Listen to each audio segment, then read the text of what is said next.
श्री विष्णु अष्टोत्तरशतनामावली। ॐ विष्णवे नमः।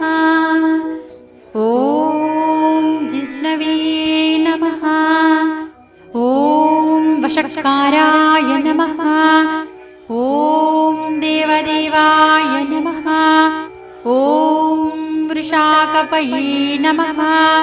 ॐ दामोदराय नमः। ॐ दीनबन्धवे नमः। ॐ आदिदेवाय नमः। ॐ दितिस्तुताय नमः। ॐ पुण्डरीकाय नमः। ॐ परानन्दाय नमः। ॐ परमात्मने नमः। ॐ परात्पराय नमः। ॐ परशुधारिणे नमः।